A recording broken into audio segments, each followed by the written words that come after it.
નમસ્કાર. આજના આપણા લેક્ચરમાં પેપર સોલ્યુશન કરીશું. ચાલો પહેલામાં છે જુઓ, system will overwrite any conflicting file and begin patching any faulty programming. ચાલો એ વાક્ય રાઇટ છે, સાચું છે. પેલું વાક્ય ટ્રુ.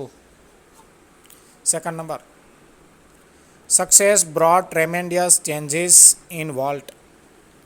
સફળતા મળવાથી વોલ્ટનામાં ઘણા બધા બદલાવ આવી ગયા હતા.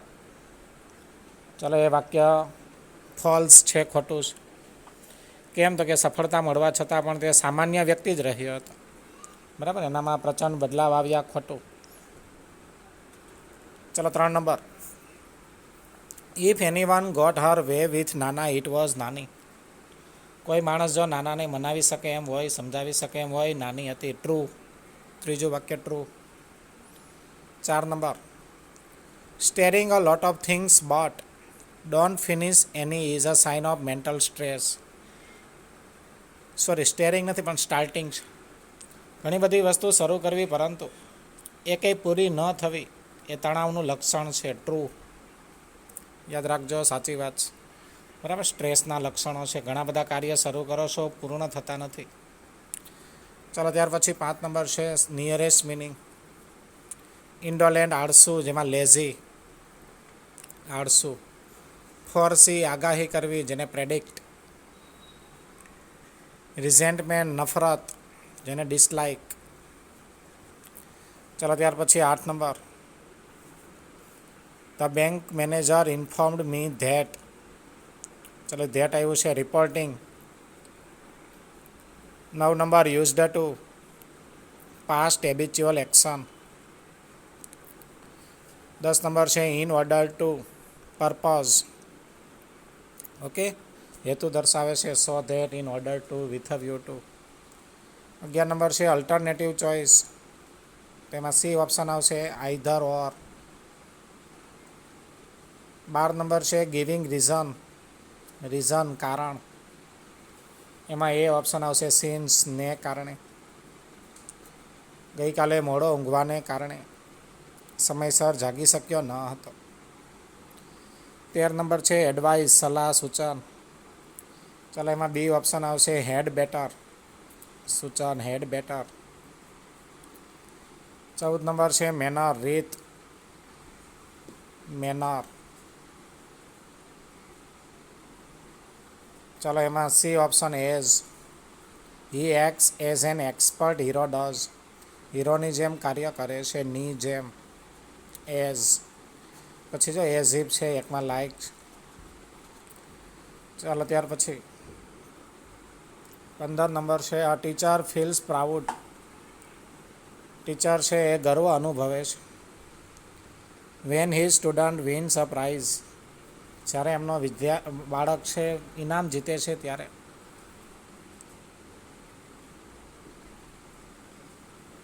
તો એમાં પ્રાઉડ નીચે લાઈન કરી છે. ટીચર કેવું અનુભવે છે, B option. How does a teacher feel when he student wins a prize. B option. 16 number છે જુઓ, Salim joined a job with a view to. હેતુ, ઈરાદો, વાય, શા માટે. છેલ્લો D option. Why did Salim join a job. 17 number, we find things like spears and swords in battlefield. યુદ્ધના મેદાનમાં આપણે આવી વસ્તુ જોઈએ છે, તલવાર, ભાલા વગેરે. ચાલો એમાં છેલ્લો ઓપ્શન, વેર. ક્યાં આપણે જોવા મળે છે તલવાર, ભાલા. ચાલો 18 number, we must have free mind. આપણી પાસે ફ્રી માઇન્ડ હોવું જોઈએ.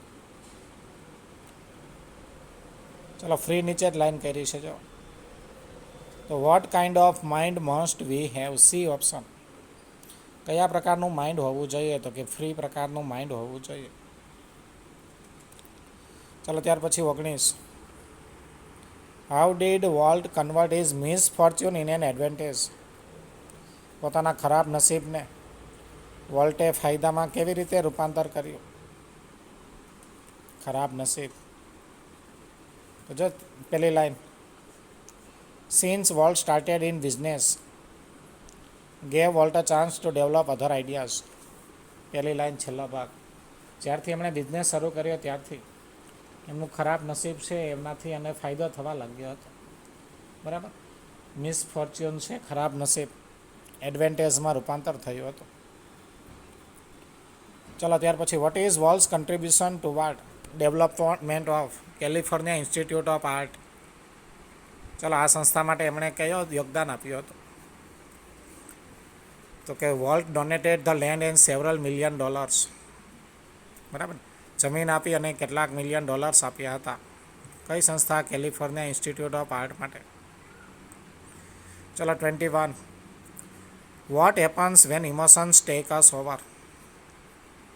વેન હેપન્સ નહીં આવે, 21 નંબર સવાલમાં ભૂલ છે. જ્યારે લાગણી આપણા પર હાવી થાય છે ત્યારે શું થાય છે? પહેલી જ લાઈન છે જુઓ, when emotions have taken you over. યુને બદલે અસ કરવાનું. It become nearly impossible to think clearly. સ્પષ્ટ વિચારવાનું લગભગ અશક્ય બને છે. 22 number, what does screen exercise show.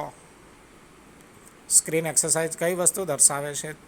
ત્રીજી લીટી, screen exercise shows us how to step back emotionally detach yourself from your current situation.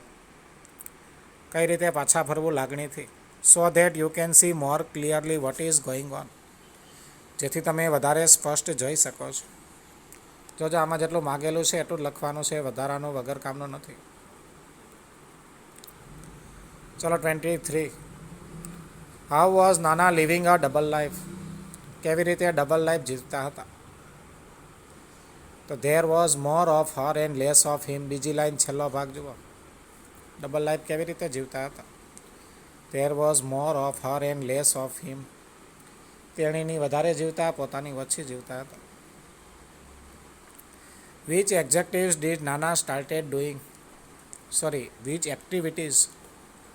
નાના એવી કઈ પ્રવૃત્તિ કરતા હતા? એઝ નાની હેડ બીન ડુઈંગ. ચાલો એ કયા પ્રકારની પ્રવૃત્તિ કરતા હતા?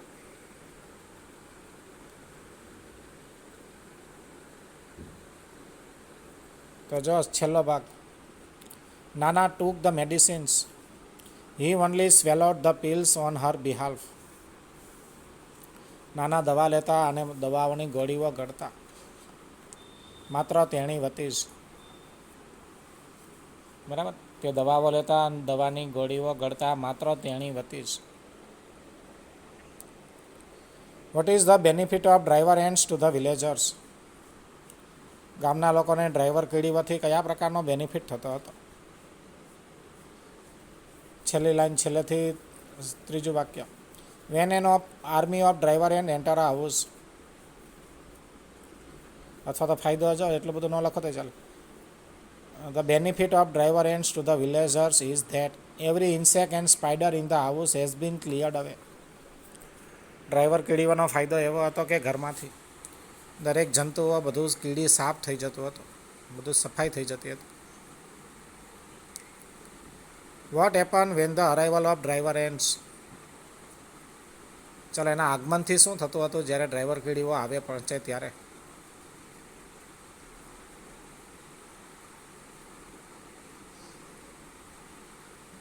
મતલબ છેલ્લેથી ત્રીજી line, when an army of driver and enter a house people flee in to the forest. જ્યારે આ ડ્રાઈવર કીડીઓનું સૈન્ય ઘરમાં પ્રવેશતું ત્યારે લોકો જંગલમાં ભાગી નીકળતા હતા. Stay their until the ends have passed. ત્યાં જ રોકાઈ જતા જ્યાં સુધી પસાર ન થાય ત્યાં સુધી. ચલો 27, what will people not do when their liberties are in danger. લોકો કઈ વસ્તુ નહીં કરે જ્યારે એમની આઝાદી જોખમમાં હશે ત્યારે? What will people not do when their liberties are in danger.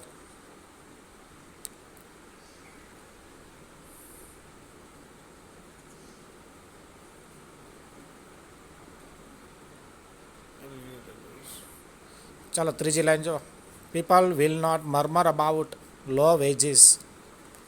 ત્રીજી લાઈનમાં શબ્દ છે છેલ્લે, when their country their liberties are in danger. લોકો છે ઓછા પગારનો બબડાટ કરશે નહીં. જ્યારે એમની આઝાદી જોખમમાં હશે ત્યારે. શું નહીં કરે? People will not murmur about low wages when their liberties are in danger. છેલ્લે જુઓ, what does the writer advise people. લેખક છે એ લેખક લોકોને કયા પ્રકારની એડવાઇસ આપે છે? તો writer advises people to quit their grumbling. છેલ્લે લાઈન જુઓ, ઇનડાયરેક્ટ સ્પીચ જેવું કરવું પડશે. લેખક છે લોકોને સલાહ આપે છે quit their grumbling, get busy and prepare to defend their fireside and their flag. બબડાટ કરવાનું બંધ કરવાની સલાહ આપે છે. વ્યસ્ત થવાનું અને ધ્વજ અને દેશને બચાવવાની સલાહ આપેલી છે. ઓકે, ચાલો ત્યાર પછી જે શોર્ટ નોટ છે એમાંથી પાઠને આધારે ધારો કે 4 આપેલી છે ને એમાંથી એક લખવાની છે. ત્યારબાદ એવું નહીં કે મુદ્દા પરથી જ વાક્ય બનાવો, નો ડાઉટ એક્સ્ટ્રા વાક્ય પણ તમે પાઠના અનુસંધાને મૂકી શકો છો.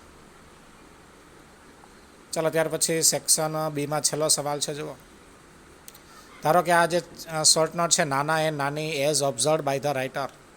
તો બેઝિક વાક્ય લખી શકો. Nana was 85 years old. He loved Nani very much. બરાબર. They lived 50 years together. After the death of Nana, Nani was greatly shocked. He was suffering from dissociative personality disorder. બરાબર છે. આવા બધા ટેક્સ્ટબુકના વાક્ય તમે મેક્સિમમ યુઝ કરી શકો છો. ચાલો એક છેલ્લો સવાલ છે. ધ સાઉન્ડ ઓફ 31 થી 33 ફિલ ઇન ધ બ્લેન્ક્સમાં. The sound of knocking stopped at once. દરવાજાનો ખખડાટનો અવાજ તરત બંધ થયો હતો. Though its echoes could be heard within the house. જો કે એના પડઘાઓ ઘરમાં સંભળાતા હતા. ચલો, ઇકોઝ પડઘા. Suddenly there were sounds of cracks and thunder. અચાનક ઘરમાં તિરાડ અને ગર્જનાનો અવાજ શરૂ થયો હતો. ચલો, આ રીતે આપણે પાર્ટ એ અને બીનું સોલ્યુશન કરેલું છે.